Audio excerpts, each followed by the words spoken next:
Hola, ¿qué tal, mis hermanos? Soy Rubén Espinosa, un papá como tú. Y en esta ocasión tengo la oportunidad de entrevistar a nuestro hermano sacerdote Pablo Blanco, que él tiene un currículum amplísimo, amplísimo, amplísimo dentro de sus estudios teológicos. Y bueno, voy a dar un poquito. Es doctor en teología dogmática por la Universidad de Navarra, en filología hispánica por la misma Universidad de Navarra. Es doctor en filosofía por la Universidad de Santa Croce, en teología ecuménica, perdón, de Ludwig Maximilians Universität München, es alemán, entonces no, no soy bueno con mi alemán. Y bueno, en general, vaya, los títulos son bastante amplios. Sin embargo, la razón por la cual estoy entrevistándolo en este momento es para eh, hablar de alguien más, pero en manera positiva, y es precisamente sobre el papá de nuestro Papa Emérito, Joseph, Benedicto XVI, Joseph Ratzinger, que tiene el mismo nombre. Y les comparto que aquí tengo el libro que de alguna manera estoy tomando, que es Joseph Ratzinger, una biografía, y se los comparto, mis hermanos, para que también lo compren. Y la verdad es muy interesante. Nos alcanza a desvelar un poquito de lo que es, en general, lo que fue la vida de Joseph Ratzinger, su crecimiento, pero este es de nuestro Papa Emérito, y ahorita vamos a hablar de su papá. Y bueno, mm, padre, pues entrando ya directamente, ¿nos podría compartir un poquito del contexto en el cual creció el papá? Voy a decir Benedicto con el propósito de referirme a Ratzinger cuando me estoy refiriendo al padre de nuestro Papa Emérito, y a Benedicto, ¿no? Para hacerlo más digerible, por decirlo de alguna manera, ¿no? Porque tiene el mismo nombre. Pues, bueno, el contexto histórico donde Joseph Ratzinger padre creció. Muy bien. Pues muy buenas tardes, muy buenos días allá. Pienso que ahora están por la mañana. Pues estoy muy contento de poder estar con ustedes para hablarles de un tema querido y desconocido para la mayoría de la gente, la figura del padre de Joseph Ratzinger. Muchas veces no nos damos cuenta de la deuda que tenemos con nuestros papás hasta que pasa el tiempo. Y Joseph Ratzinger, de hecho, nunca ha ocultado cómo era su padre, no lo ha idealizado, nos ha presentado realmente cómo era su padre, y en ese sentido yo quería hablarles de esto, ¿no? Entonces me preguntan ustedes sobre el contexto histórico. El contexto histórico que marca la infancia y la adolescencia de Joseph Ratzinger, hijo, es el de la Segunda Guerra Mundial, antes y después. Por un lado, vio cómo Hitler subía al poder, entonces tenía 6 años, en el año 33, cuando Hitler gana las elecciones y por sufragio universal llega al poder, y el poder ominoso del nacionalsocialismo se cirnió sobre Alemania, ¿no? Él cuenta cómo pudo evadir y eludir esa opresión nacionalsocialista gracias a dos cosas. Uno es la razón y otro la liturgia. Porque él, por ejemplo, cuando iba con sus papás a la iglesia, entraba en un mundo distinto, un mundo donde entraba en contacto directo con Dios, donde sentía la presencia de Dios, y eso en cierto modo les confortaba, les animaba, les fortalecía para vencer la continua presión del régimen nacionalsocialista. Y la segunda arma o el segundo refugio contra la opresión nacionalsocialista va a ser precisamente la razón, porque como él era cristiano católico, pues enseguida le señalaban y le decían, bueno, ese da misa, ¿no? Ese quiere ser cura. Y entonces él tenía que argumentar con sus compañeros para defender la fe. Y dice que esa defensa de la fe, también dialéctica o racionalmente, es algo que le ayudó a ser fuerte frente a esas dificultades que tenía en el ambiente, por eso, ominoso y terrible del régimen nacionalsocialista. Entiendo que el papá de nuestro Papa Emérito Benedicto eh, le transmitió la fe de una forma un poquito más racional, es decir, respondiendo, o sea, como antesala a lo que usted está comentando, Sí. pero ¿cómo fue esa transmisión? Digo, de manera precisa sería complicado, pero en términos generales, ¿cómo fue esa transmisión de la fe de su padre a, en este caso, a Benedicto? Bueno, fue una transmisión de la fe racional y emocional al mismo tiempo, ¿no? Porque a veces tenemos una imagen como muy intelectual de los alemanes, ¿no? Como grandes filósofos o grandes intelectuales, pero no nos damos cuenta de que los alemanes también son grandes románticos. El Papa de Ratzinger, aunque era un hombre serio, era un hombre de orden, era un gendarme, un policía, y entonces tenía que mantener el orden en los distintos pueblos donde estaba destinado, ¿no? Pues aunque era un hombre, digamos, como muy metódico, muy sistemático, muy germánico, diríamos nosotros, al mismo tiempo era un hombre con su corazoncito, ¿no?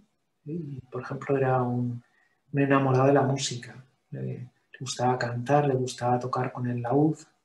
Y entonces el acercamiento a la fe fue tanto intelectual como también estético y emocional, ¿no? A través de la música, a través de la poesía, a través de la liturgia, ¿no? Entonces, digamos que este papa no fue un papa puramente racional o puramente sentimental o emocional, ¿no?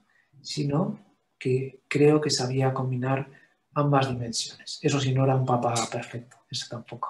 Oh, claro, de hecho por ahí se mencionan algunos documentales que precisamente como tenía su rol de gendarme, de oficial de policía, Sí, eh, fue llamado por el nacionalsocialismo en su momento para ser parte del ejército y en su momento también él renunció al tema. Eh, sí, eh, y considerando obviamente los peligros que llevaba esa renuncia. Obviamente en aquella época, pues es como decirle no no sé, pues, imagínate que tienes a alguien tan poderoso como el ejército alemán y le dices que no y pues prácticamente es una afronta directa, ¿no? sí, efectivamente. Algo de eso pasó, ¿no? El trabajo del papá de Ratzinger era duro. Quizá parecido al trabajo que pueden tener los papás en los momentos actuales, ¿no? Era un trabajo que exigía, que tenía que hacer guardias por la noche, que sentía también la responsabilidad del peso de la ley. Era, por tanto, como decíamos, un hombre serio y austero, pero con su corazoncito, ¿no? No podemos olvidarlo. Entonces, cuando el nacionalsocialismo sube al poder, dice, yo no puedo colaborar con esta causa, y empieza, digamos, a zafarse un poco, ¿no? A quitarse en medio. Y es entonces cuando pedirá la prejubilación. Y ya se establecen en una casita en las afueras de Traunstein y hacen una vida nueva porque ve que colaborar con ese régimen pues era prácticamente colaborar con el mal, ¿no? Entonces, bueno, prefiere quitarse en medio también porque él se da cuenta que era un hombre pasional, era un hombre apasionado, cuenta a los biógrafos cómo se ponía a leer el periódico que era la oposición a Hitler y entonces bramaba contra Hitler y contra todo el régimen nacionalsocialista, ¿no? Y entonces dice, bueno, pues vamos a quitarnos de medio y vamos a vivir aquí en paz, a hacer una armónica vida familiar y nada, y eso es lo que fue haciendo, ¿no? Qué difícil. Sí, Eh, También en algunas biografías se menciona que el ritmo de vida de la familia era un ritmo orientado a la liturgia, es decir, que vivían con devoción cada momento litúrgico en este caso de los ritos germánicos en aquel entonces, sí, y que se preparaban. sí. Imagino, ¿cómo, no sé si pudiera ampliar un poquito más ese contexto? Sí, la liturgia va a ser como la puerta de entrada para él en el mundo de Dios, ¿no? Y va a ser muy importante. También lo ha mencionado usted muy bien, ¿no? Hitler copió la liturgia cristiana, católica, para, bueno, pues sus mascaradas o sus grandes manifestaciones públicas, ¿no? ¿eh? Pero él al mismo tiempo, si se dan cuenta, este tipo de manifestaciones nacionalsocialistas simplemente apelaban a la emoción. Ratzinger siempre encuentra ese equilibrio entre razón y emoción. Y su padre, que era también pasional, quería encontrar ese mismo equilibrio, ¿no? También para ayudar a sus hijos, ¿no? Entonces, digamos que la liturgia ofrecía también este equilibrio. Por un lado estaba pues, todo lo sensible, todo lo estético, todo lo bello, todo lo atractivo de la música, de los colores, incluso del olor del incienso, habla él, ¿no? De la música de Mozart, que es la música de su infancia, y todo eso le introduce en el mundo del misterio. Pero ese misterio no es un misterio irracional, sino que también comporta una comprensión, y de ahí nace su vocación a la teología. Su hermano mayor, Georg, va a ser músico toda la vida. Luego será director del coro de los poricantores de la catedral de Ratisbona. O sea que uno va a ir por la línea musical y Ratzinger va a ir más, Ratzinger era Joseph, hijo, pues va a ir más por la línea de la teología y del mundo intelectual. Oh, excelente. Entonces, en ese sentido, pues vaya, que son las dos características que mencionó de su padre o del padre de ambos, ¿no? Sí. Y en este sentido, ¿hubo alguna recomendación o consejo o palabra que Benedicto XVI recordara particularmente, como bien lo dice, nunca ocultó cómo era su padre, pero algo que a lo mejor, no sé si sistemáticamente o constantemente o que hacía referencia mucho de su padre, Benedicto? Sí, pues él mismo en una entrevista a una televisión polaca decía de sus papás que, bueno, en primer lugar que se llevaban muy bien entre ellos, se entendían, aunque eran muy diferentes, porque el padre era serio, riguroso, un gendarme, un policía, ¿no? Y la madre era divertida, ¿no? Contaba cómo cantaba mientras lavaba los platos, incluso en tiempos del nacionalsocialismo, la mamá tenía el suficiente sentido del humor para contar chistes de Hitler, ¿no? Que en esos momentos era algo peligroso, ¿no? Sí, claro. Pues eran muy diferentes y se entendían bien. Otra cosa que recuerda es las necesidades económicas que pasaron, como la pobreza y la sobriedad, eso les ayudó también a madurar como personas y también como cristianos, ¿no? Entonces, cuando el papá se retira, se prejubila con un sueldo bastante exiguo, las condiciones laborales no eran buenas, pero él en conciencia pensaba que no podía seguir colaborando con los nazis. Entonces la mamá se dedica a trabajar fuera de casa, va a trabajar a hoteles y restaurantes de los alrededores, ¿no? Entonces era el papá quien cocinaba, ¿no? Y además decía que no se le daba mal, ¿no? O sea, en este sentido sería como una pareja moderna, ¿no? Es lo que estaba pensando. ¿eh? Pero por un lado, esas dificultades económicas a él le ayuda a afrontar la vida en sí misma, ¿no? Y él aprende esa lección de la pobreza. Y luego otro recuerdo que tienen sus papás es que eran personas que sabían decir que no. No ante el mal, ante la tiranía, ante el pecado, ante cualquier injusticia. Y entonces, en ese sentido, no son personas complacientes o políticamente correctas o que escurren el bulto o que se quitan de medio ante la dificultad, sino que hay momentos en los cuales hay que plantarse y decir que no, y dijeron que no. Y entonces, yo creo que eso también es importante que lo aprendan los hijos, ¿no? Con la consecuencia que conlleva, ¿no? Porque es decir, no un trabajo que sería un sustento económico, alguna de nuestras seguridades, que esas son iguales, casi, bueno, voy a decir iguales, pero digamos, importantes en todas las épocas, que el decir que no a esa seguridad material, pues definitivamente es un reto para cualquier padre de familia. O sea, si lo extrapolo a mi persona, decir claro, que no a mi trabajo por alguna cuestión, evidentemente el miedo y la incertidumbre de qué voy a vivir, mis hijos, mi esposa, pues sí, sí claro. sería complicado, ¿no? Bueno, esto se refiere más a decir que no a esa zona de confort que empieza a ser peligrosa, ¿no? Y donde uno puede perder la personalidad o puede perder la dignidad. Entonces, ante eso, pues sabían decir que no. Igual que bueno, dirían que sí a tantas cosas buenas y bonitas que se presentan en esta vida, ¿no? Sí. Y algunas cualidades que usted pueda recomendarnos a nosotros como papás que pudiéramos tomar de, en este caso, de Joseph Ratzinger padre, Sí, a bueno, es una nosotros. pregunta difícil, y porque dar consejos a grandes expertos como ustedes, esto aquí en España decimos que esto es vender miel al colmenero, ¿no? Vender miel al que hace miel, ¿no? Pero bueno, yo creo que lo que podemos aprender del papá de Joseph Ratzinger es que es bueno ser uno mismo, en el mejor de los sentidos.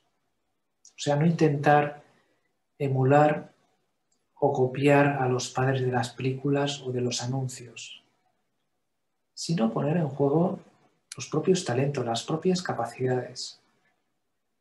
El padre Ratzinger no era perfecto.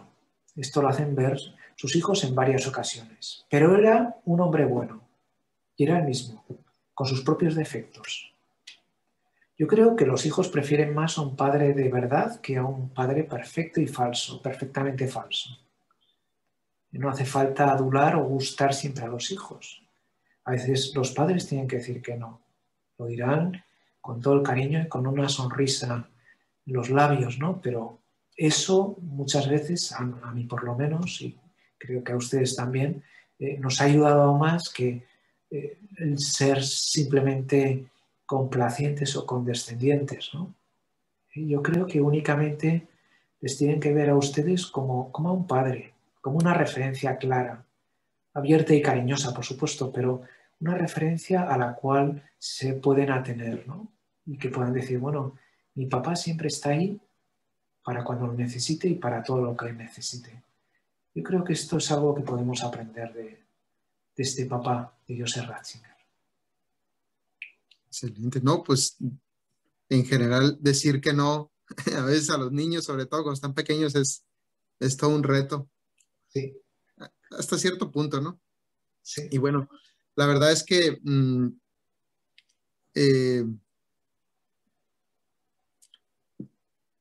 ¿qué le diría? En este caso ya sería una complementación entre lo que es este, la experiencia del papá de Joseph, que en este caso su padre tuvo dos hijos sacerdotes. En ese sentido, lo que no sé si en Alemania sea igual, pero por ejemplo, en México es como que preservar el apellido, ¿no? Alguna cuestión así, el hecho de que tener un hijo varón y que continúe, digamos, el tema del apellido, la herencia, por decirlo así. En Sí, este caso, el papá de Benedicto renunció de alguna manera o alentó más bien a que sus hijos fueran sacerdotes, los apoyó. Y en sí. este caso, pues su papá también, el padre. Entonces, ¿qué le diría a un padre de familia que a lo mejor tiene temor, reserva, recelo o alguna cierta aversión para que su hijo atienda, digamos, al llamado a Dios dentro de la vida consagrada? Claro. Bueno, simplemente buenos cristianos, ¿no? Yo creo que esto es igual en todas partes del mundo, en Alemania, en México, o aquí o en Estados Unidos, ¿no? La verdad es que los padres a veces pueden pactar con la mediocridad y querer que sus hijos no sean demasiado buenos porque si son demasiado buenos, vuelan, levantan el vuelo y les gusta tenerlos cerca y controlados, ¿no? Como la gallina a sus polluelos, ¿no? Y a veces prefieren que tener a los hijos cerca antes que se embarquen en una aventura, aunque sea una aventura en la cual Dios es el accionista mayoritario, podríamos decir, ¿no? San José María Escrivá decía que el 90% de la vocación de los hijos se debe a los papás. Y que, eh, claro, si los papás educan al hijo para que sea un sinvergüenza, pues seguro que no responderá a ninguna vocación de Dios. Pero tenemos que ver que esa vocación es una historia de amor, también la vocación al matrimonio cristiano, también la vocación a vivir en medio del mundo y hablar de Dios y vivir la propia vocación bautismal, ¿no? Esa vocación es una historia de amor y es una aventura a la cual Dios llama, ¿no? Pensemos si el papá o la mamá de, no sé, de Cristóbal Colón o de Emiliano Zapata o Simón Bolívar, ¿no? Si hubieran opuesto a la misión que ellos tenían encomendada, no habrían hecho cosas grandes. Y por lo tanto, como dice el Papa Francisco, ¿no? Tenemos que dejar que los hijos sueñen. A veces podemos pensar que los hijos son demasiado soñadores, demasiado ingenuos, ¿no? Pero hay que soñar. Y hay que soñar, dice el Papa Francisco, con los sueños de Dios. Igual nosotros tenemos unos sueños de bajo presupuesto, escasos o pequeñitos, ¿no? Dios tiene sueños grandes. Dios nos sueña a nosotros y nos sueña con la mejor de todas las historias de amor posibles, y eso es la vocación. Si los papás consideran esto con esta perspectiva, yo creo que estarán orgullosos de que puedan ser llamados por Dios en cualquiera de las vocaciones que hay en la iglesia, ¿no? Seguro, seguro que sí. Amén. Y bien, ahorita que lo mencionaba, me recordaba del Principito, ¿no? Como en una analogía de los sueños, Dios tiene los sueños grandes que tienen los niños y nosotros tenemos los sueños de adultos, ¿no? Que son sueños más pequeños, ¿no? Sí. En ese sentido. Y así es, tal cual. Me gustó esa analogía. Pues muchas gracias, padre.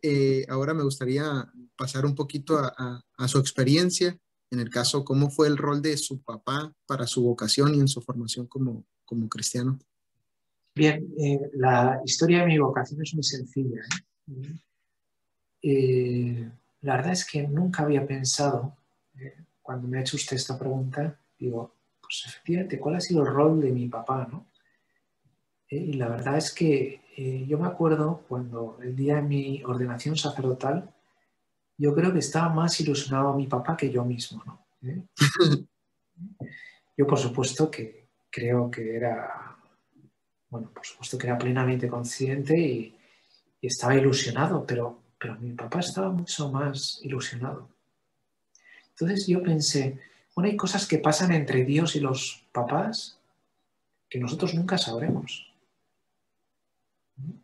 Tal vez fue así también en el caso de los papás de Ratzinger, pero yo insisto, lo mío fue muy normal.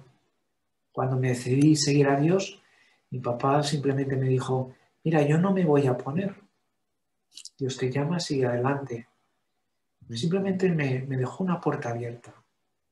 Mira, si ves que no va bien, aquí tienes tu casa. Gracias a Dios, pues de momento ha ido bien y pienso que también se lo debo a las oraciones de mis papás, ¿no? Pero por un lado, mi papá no me empujó a nada ni tampoco me puso obstáculos. Me dio facilidades, pero yo creo que me acompañó sobre todo con su oración. Y yo, por supuesto, le estoy infinitamente agradecido y suscribo esas palabras que he dicho antes, ¿no? De que el 90% de mi vocación yo creo que se lo debo a mis papás. Amén. Algo que recuerde que le decía a su papá de pequeño, que de alguna forma sea como una especie de ejaculatoria o algo que de Pues, alguna forma reconforta. O más bien que recuerda nada más, como incluso puede ser una anécdota graciosa o una cuestión. pues no recuerdo así, ya perdonará, no tengo ningún recuerdo así en especial, ¿no? Hombre, recuerdo muchísimas cosas porque el ejemplo de mi papá no es que fuera en un momento dado que me dijo una cosa que nunca olvidé, no. La vida cristiana de mi papá era muy normal, pero yo le veía rezar, eso me servía de ejemplo. Yo le veía trabajar por la familia y eso también me servía, ¿no? Yo le veía cómo cuidaba a mi mamá, Y eso también, pues, a mí me servía. Yo le veía cómo se preocupaba de sus hijos, ¿no? O sea, no recuerdo yo, igual me lo dijo, yo como soy un poco despistado, igual no me lo dijo siquiera, ¿no? Pero yo creo que una vida sencilla, una vida normal, como la que podría ser la de San José, ocupándose de su familia, es lo que me puso a mí frente a la vocación. Y entonces Dios dijo, tú eres mío. Y entonces me llamó a mí y yo quise seguirle. Pero por eso digo que es el 90%, ¿no? 90% de cosas que pasan desapercibidas, que no son especiales, pero que sí pienso que han sido muy relevantes, muy importantes en mi vida. Amén. Y excelente, pues sí. Básicamente vivir en sencillez y santidad Eso con nuestras imperfecciones. es. Por otro lado, al ser maestro de seminaristas y de otros sacerdotes por la Universidad de Navarra y demás, ¿cómo ve? A lo mejor no es como que se pongan a platicar en eso en clase, ¿verdad? Pero ¿cómo ve la figura paterna para con los hermanos demás seminaristas y sus alumnos? Vaya, Y pues. bueno, sí, y no solo seminaristas, también tengo otros alumnos que no, vamos, o alumnas, ¿no? Que no van a ser sacerdotes, ¿no? Pero yo creo que hay padres presentes y padres ausentes. Los padres presentes siempre están ahí, ¿no?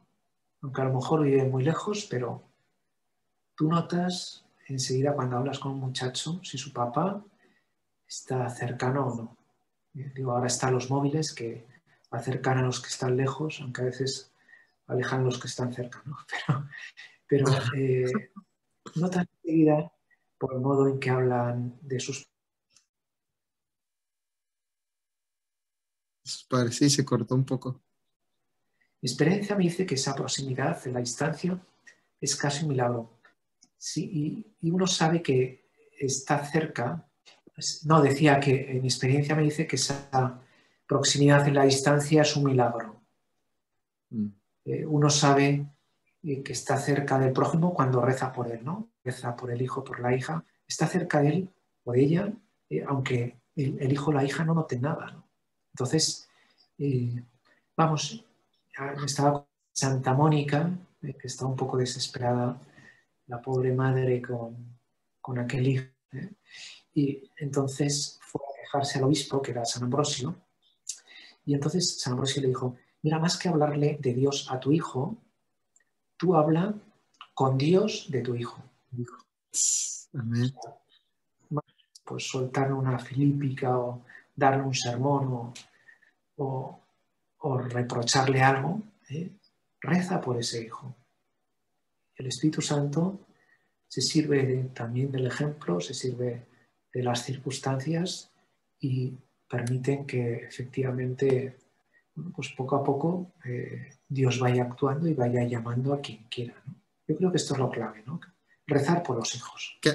Que incluso por el tema de hasta psicológico, por decirlo así, el hecho de estar pensando, digamos, en positivo de tus hijos, porque estás rezando por ellos, ayuda mucho también a que uno como padre deje esos hasta juicios o prejuicios o exceso de correcciones, como usted lo decía, de lado para poder sacar lo que sería la pulpa, ¿no? O sea, la miel o el néctar, digamos, de lo que es la vida de nuestros hijos. Bendito sea Dios. Eso Bueno, es, padre, vamos a pasar a una sección un poquito efectivamente. más relajada, y dentro de esta entrevista le voy a poner dos, Sí, dos opciones de deportes o alguna actividad y usted me dice cuál le llama más la atención, cuál le gusta más o en dado caso, pues ninguna, ¿no? muy bien. Usted me dice, ¿es básquetbol o béisbol?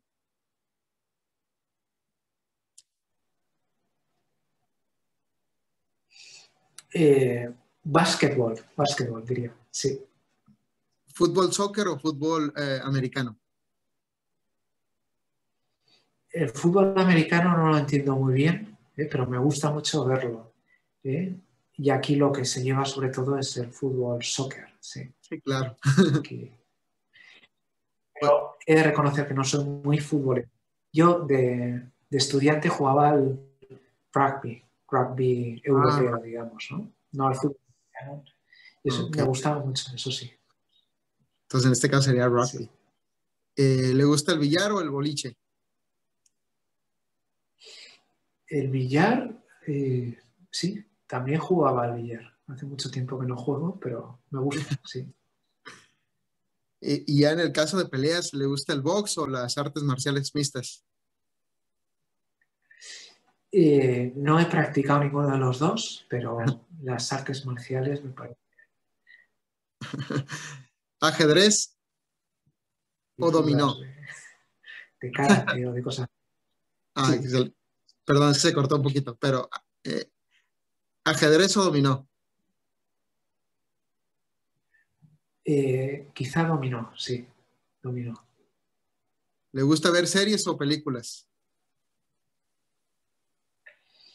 Me gustan las dos cosas, aunque suelo ver más películas que series. ¿Eh? Eh, las series a veces requieren mucho tiempo, no suelo tener mucho, y ver una buena película requiere menos tiempo. Sí. Eso sí. ¿Cerveza o vino? Los dos, Excelente. claramente. Excelente. ¿Café Sobre o todo té? si es Perdón. cerveza alemana, Ah, sí. sí. ¿Qué Y luego es? aquí tenemos vino, sobre todo. Sí. Sí, sí, sí. ¿Café o té? Me gusta el té, pero suelo tomar más café. Es más corriente aquí. Excelente. ¿Tiene algún libro favorito, además de la Biblia? Pues además de la Biblia, tengo muchos libros favoritos, ¿no? Me gusta mucho leer, es una pasión que tengo.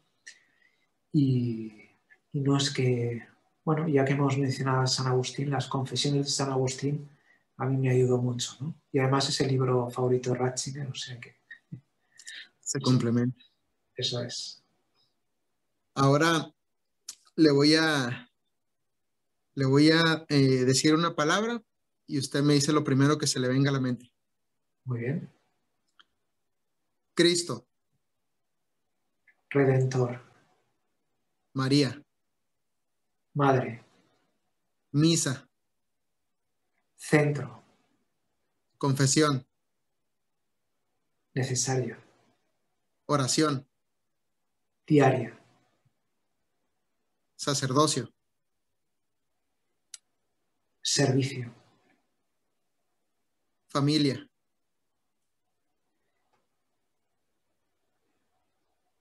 vida. algún santo de su devoción. Bueno, todos, empezando con los apóstoles, pero bueno, al pertenecer yo al Opus Dei, pues el fundador del Opus Dei me es especialmente cercano, San José María Escrivá. Sí, José María. Excelente. Ahora, algo que no le pregunté, padre, que le hubiera gustado que le preguntara, y si tiene alguna pregunta para mí. Eh, pues la verdad es que no, vamos, yo creo que ha sido todo bastante completo, no se me ocurre nada, así que me gustaría ser preguntado, aunque no importa. Y luego quería preguntarle, ¿usted tiene hijos? Sí, Sí, tiene una hija de 5 años, María 5 años. Ángela. Muy Sí. bien. Pues nada, yo prometo entonces rezar por toda la familia, ¿eh? y, y nada, y también les envío mi bendición desde aquí, ¿no? Y le animo con esa labor tan estupenda que están haciendo, que me ha parecido muy interesante. Y no sé, en principio no se me ocurre así muchas más preguntas. No, excelente, muchas gracias, padre. Y bueno, ya para ir cerrando lo que es el tema, no sé si para despedirnos nos pueda dar su bendición. Pues por supuesto, encantado. La bendición de Dios Todopoderoso, Padre, Hijo, Espíritu Santo, descienda sobre ustedes y permanezca siempre. Amén. Amén, amén. Muchas con esto cortamos, Padre. Muchas gracias. Muy bien, muchísimas gracias a ustedes y cuentan con mis oraciones. ¿De acuerdo? Igual.